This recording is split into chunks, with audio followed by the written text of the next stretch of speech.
Halo Sobat Trader, kembali lagi bertemu dengan saya Wahyu Laksono. Kali ini kita akan membahas dua agenda penting, yaitu Rapat Dewan Gubernur Bank Sentral Amerika Serikat atau FOMC Meeting dan Rapat Dewan Gubernur Bank Sentral Inggris atau BOE Meeting, Bank of England Meeting. Yang FOMC Meeting pada hari Kamis dini hari, tanggal 18 Maret, jam 1 untuk pengumumannya, dan konferensi pers oleh Ketua Bank Sentral Amerika atau J. Powell yaitu jam 1.30. Sementara untuk Bank of England Meeting yaitu jam 7 malam. Kita akan membahas FOMC Meeting dulu. Kali ini adalah pertemuan Bank Sentral yang penting dan penuh tantangan dan ujian buat J. Powell. Maret ini adalah untuk pertama kalinya Bank Sentral Amerika atau Federal Reserve memberikan proyeksi ekonomi. Dan di tengah tantangan yang cukup berat, yaitu walaupun isu pandemi sudah mereda, harapan ekonomi sudah membaik, vaksin juga sudah membaik, bahkan Bank of Amerika dan Goldman Sachs memprediksi ekonomi Amerika Serikat tumbuh di atas 6% 2021 ini, tetapi tantangannya adalah semakin kuat outlook ekonomi, yield Amerika Serikat semakin meningkat. Terakhir yaitu kemarin sudah di atas 1,6% yield 10 tahun Amerika Serikat. Dan ini merupakan sinyal dari kecemasan pasar terhadap inflasi Amerika Serikat. Jadi baru-baru ini 1,9 triliun dari Joe Biden stimulus pemerintah Amerika Serikat baru diluncurkan 1,9 triliun Amerika Serikat. Dan ini semua semakin memperkuat ancaman inflasi di Amerika Serikat. Jadi ketika inflasi Amerika Serikat menguat, maka pasar akan bingung. Jadi pendapatannya untuk jangka waktu berapa tahun ke depan dicemaskan akan tergerus oleh inflasi, makanya yieldnya naik. Sementara obligasi turun, saham pun mulai cemas. Inilah yang ditunggu oleh pasar. Bagaimana sikap J. Powell atau Federal Reserve Chief ini memberikan outlooknya terhadap market. Sebelum ini, dolar Amerika Serikat di akhir Februari kemarin sudah cukup membaik signifikan di atas 91, di atas level 91. Jadi sudah break trendline dari pelemahannya selama ini. Dan ketika non-farm payroll kemarin, dolar Amerika juga semakin kuat. Jadi kalau kita lihat review non-farm payroll kemarin bahwa memang menjelang dan pasca non-farm payroll Amerika Serikat memang menguat. Jadi dolar ternyata memang menguat. Namun untungnya 10 Maret kemarin hari Rabu rilis data inflasi Amerika Serikat ternyata tidak sekuat yang diduga. Walaupun CPI indeksnya atau Consumer Price Index-nya naik 0,4% dari 0,3% di Desember, ternyata di luar harga makanan dan energi atau CPI inti ternyata hanya rilis 0,1% dari dugaan 0,2%. Disinilah kenaikan dolar Amerika Serikat pasca non-farm payroll kemudian ditunda atau tertahan dan dolar akhirnya terkoreksi. Jadi kecemasan pasar ternyata tentang inflasi ini masih punya harapan gitu bahwa jangan-jangan memang inflasi tidak sekuat ini. Jangan-jangan J. Powell benar bahwa inflasi yang meningkat ini hanya ancaman sementara. Pada saat hari Kamisnya, Bank Sentral Eropa atau ECB meeting pun akhirnya diuntungkan bebannya bahwa ECB meeting tidak banyak berubah, tapi dia memang menegaskan akan memberikan komitmen untuk stimulus yang lebih baik lagi, mendukung ekonomi yang lebih baik lagi, dan menjaga moneter dari inflasi yang lebih baik lagi. Dan dari situ Euro USD pun recover, Pound Sterling pun recover, bahkan beberapa termasuk emas pun recover. Jadi data inflasi ini ternyata sungguh berdampak cukup kuat terhadap arah dolar ya. Nah, yang jadi pertanyaan ya kembali lagi ke rapat Bank Sentral Amerika ini, Federal Reserve hari Kamis dini hari nanti. Jadi setelah data tenaga kerja yang bagus, unemployment atau tingkat pengangguran yang bagus, tapi inflasinya tidak sekuat diduga, disinilah bagaimana sikap J. Powell untuk memberikan outlook ekonominya. Jadi untuk pertama kalinya sejak Desember, ini adalah pertama kalinya di tahun 2021 atau Maret ini, Bank Sentral Amerika Federal Reserve memberikan proyeksi ekonominya, yaitu pertama tentang pasar tenaga kerjanya, kemudian inflasinya, dan outlook pertumbuhannya atau GDP-nya, Gross Domestic Product-nya. Jadi di sini market akan melihat pada pertemuan Bank Sentral kali ini, Jay Powell mendapat tantangan yang cukup kuat. Jadi ini adalah momentum yang sangat penting bagi Jay Powell untuk menjelaskan arah moneter kepada market. Jadi pertama, bagaimana dia menjelaskan tentang ancaman inflasi? Karena dengan stimulus yang sangat besar, luar biasa, kemudian support moneter juga yang longgar, membuat harga-harga melambung. Semua harga komoditas melambung.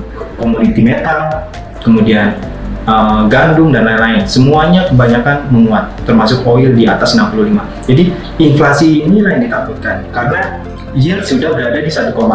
Nah, kalau suku bunga arahnya, walaupun saat ini inflasinya seperti di data terakhir CPI-nya masih 0,1, tapi kedepannya bagaimana? Apakah akan mungkin begini terus? Tentunya tidak. Inflasi sepertinya mau nggak mau memang akan makin menguat seiring dengan yield yang juga akan naik gitu. Beberapa anggota Bank Sentral Amerika Serikat memberikan wacana bahwa inflasi kemungkinan akan melebihi 2%. Tapi ditegaskan oleh Jay Powell bahwa ini bisa jadi adalah lonjakan sementara. Jadi lonjakan sementara inflasi dan tidak mengancam ekonomi secara keseluruhan. Jadi tidak perlu ada perubahan kebijakan moneter ke arah pengetatan. Karena bagi Jay Powell, bagi Ketua Bank Sentral Amerika Serikat ini, Federal Reserve, yang paling utama bukanlah persoalan inflasi, tetapi pertumbuhan ekonomi, lebih tepatnya adalah maksimum atau pertumbuhan pasar tenaga kerja. Level 4% itu masih kurang. Jadi kalau kemarin, kalau dilihat dari sisi tenaga kerja, data non-farm payroll terakhir, kita lihat bahwa kemarin adalah non-farm payroll-nya cukup bagus, yaitu dari sebelumnya 166, kemudian diduga 142, ternyata rilisnya 379.000 orang. Ini data yang cukup bagus ya. Sedangkan data tingkat penganggurannya pun bagus, yaitu dari sebelumnya 6,3, diduga 6,3, ternyata melemah menjadi 6,2%. Jadi angka penganggurannya turun. Disinilah harapan ekonomi makin baik. Tetapi angka ini masih tinggi, bahkan harusnya di bawah 4% menurut Jay Powell. Jadi sebelum tenaga kerja ini makin membaik, sepertinya suku bunga belum bisa naik ke 2 tahun ke depan, 2022 atau 2023. Tetapi inflasi, kalaupun naik, akan ditoleransi. Nah inilah jadi yang membuat outlook dolar sepertinya masih belum meyakinkan untuk naik. Kalau Powell benar-benar memberikan pernyataan yang melemahkan harapan kenaikan suku bunga atau pengetatan moneter policy-nya. Jadi bagaimana Powell dalam pernyataan persnya nanti akan menjelaskan tentang inflasi, kemudian pertumbuhan ekonomi, dan pasar tenaga kerjanya. Ini akan dilihat. Dan sepertinya memang masih balance. Jadi tidak terlalu baik, tidak terlalu buruk, dan ancaman inflasi pun walaupun kuat masih ditahan. Jadi outlook-nya, peluangnya adalah netral, sedikit membaik. Jadi dolar belum begitu meyakinkan untuk melanjutkan tahap recovery rebound dari jelang atau pas data rilis non-farm payroll Jumat pertama atau pekan pertama Maret kemarin. Tapi peluangnya adalah netral dan membaik untuk US dollar. Terutama adalah seperti yang kita sering bahas dari sejak video pertama, yaitu non-farm payroll kemarin, kemudian juga ECB meeting kemarin, yang rentan terhadap pelemahan adalah yen, Swiss franc, dan euro USD. Jadi inilah mata uang yang rentan melemah terhadap dolar Amerika Serikat. Kenapa yen dan Swiss franc melemah? Karena dia memang mata uang yang risikonya tertekan saat bursa saham dan arus risiko pasar sentimen membaik. Jadi ketika bursa membaik, komoditas membaik, mereka cenderung dijual atau melemah. Sementara euro USD secara balance monetary dan yield serta hitungan ekonomi fundamental lainnya, euro juga masih sedikit tertinggal dibanding dolar Amerika Serikat. Jadi euro dari segi ekonomi recovery-nya masih berat. Mereka adalah kumpulan negara-negara yang cukup besar. Euro ini tidak mudah untuk memberikan kebijakan yang jelas. Jadi ada negara yang kuat seperti Jerman, Prancis, tapi ada juga negara lemah, negara-negara pinggiran. Bahkan Italia dan Portugal termasuk lemah, termasuk Spanyol. Jadi Euro masih tertinggal secara ekonomi dalam mengejar ketertinggalan dari recovery recovery pandemi ini. Bahkan untuk vaksinnya pun mereka cukup tertinggal dibanding Amerika. Bahkan yang terakhir adalah mereka menghentikan sementara untuk penggunaan vaksin AstraZeneca. Jadi ini cukup menekan Euro. Dan secara yield mereka juga tertekan dibanding yield Amerika Serikat yang sudah tinggi sekarang. Karena Bank Sentral Eropa sangat-sangat riskan terhadap tekanan yield ini. Euro juga rentan terhadap persoalan inflasi, di mana mereka sangat cemas jika inflasi menguat. Jadi ini juga beban buat Euro dan ECB-nya untuk menghadapi ancaman ini. Jadi Euro rentan pelemahan terhadap dolar saat ini. Dan selanjutnya kita akan membahas rapat Dewan Gubernur Bank Sentral Inggris atau Bank of England meeting. Berbeda dengan Euro, Bank of England memiliki posisi yang lebih baik. Kenapa? Pertama, untuk ancaman inflasi, mereka tidak terlalu khawatirkan, tidak terlalu mencemaskan. Bahkan mereka lebih mengejar outlook pertumbuhan ekonomi. Dan untuk beberapa wilayah di Inggris pun, wacana pembukaan dari lockdown sangat kuat. Jadi, recovery pandemi sudah semakin menjanjikan. Dan untuk vaksinnya pun lebih baik dibanding Euro. Yield-nya pun Inggris juga tinggi.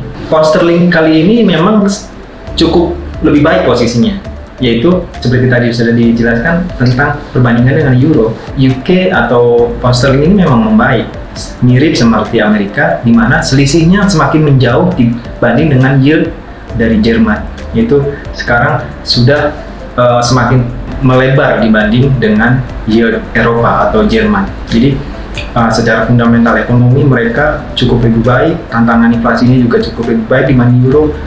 Kemudian masalah recovery ekonomi dan vaksinnya pun juga lebih baik daripada Euro. Dan secara sentimen market, pound sterling atau UK ini memang diuntungkan jika pasar sedang bersemangat, sentimen carry trade atau sentimen risiko sedang menguat. Jadi bursa saham naik, komoditas naik. Pound sterling lebih diuntungkan dibanding yen, euro atau Swiss franc.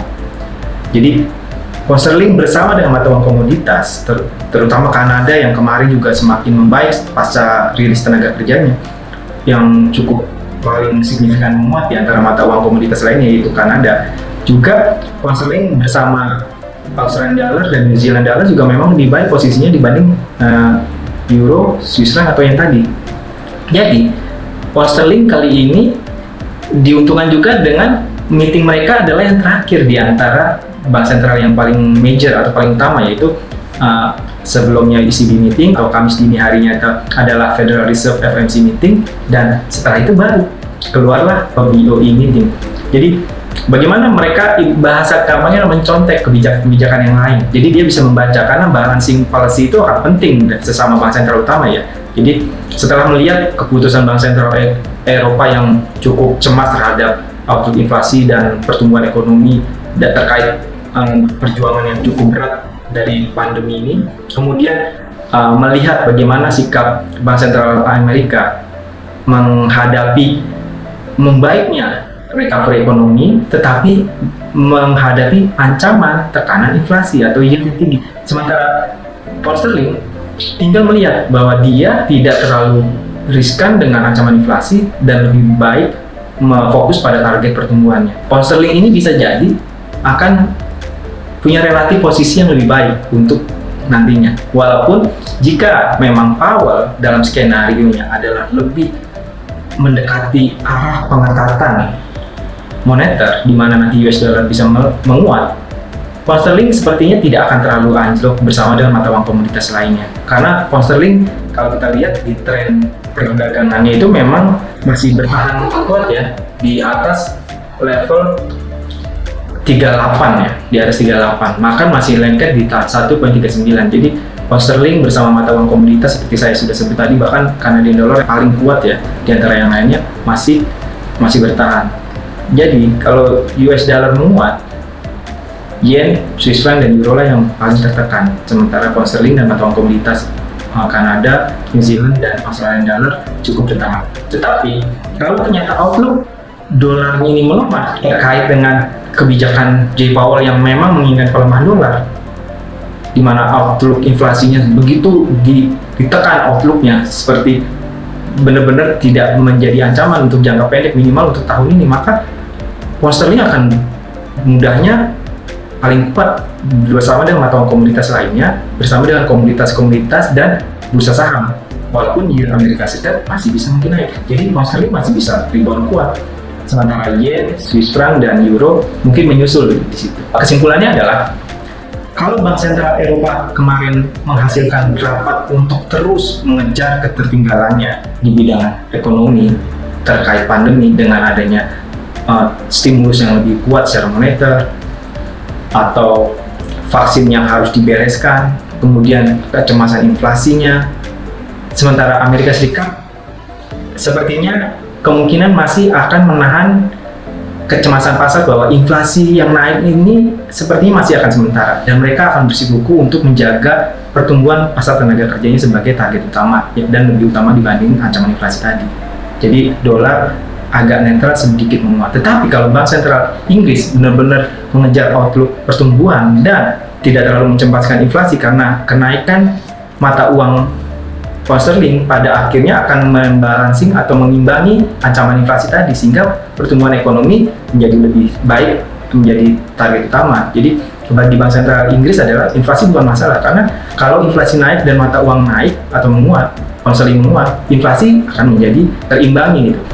Sementara pertumbuhan mereka menjadi target utama untuk dikejar. Beda dengan di Amerika Serikat. Kalau di Amerika Serikat pertumbuhan ekonomi menjadi target utama, sudah jelas mereka memang sepertinya menjadi salah satu negara seperti Inggris juga yang pertumbuhan ekonominya cukup menjanjikan, berbeda dengan euro yang masih agak tertahan. Tapi bedanya dengan pound sterling, untuk saat ini Federal Reserve masih cukup mencemaskan tentang kalau dolar terlalu kuat gitu. Jadi dolar yang menguat ini bisa jadi masalah juga, sama seperti inflasi masalah. Jadi mereka maunya pertumbuhan kuat, dolar terjaga, dan inflasi terjaga. Kalau pound sterling enggak.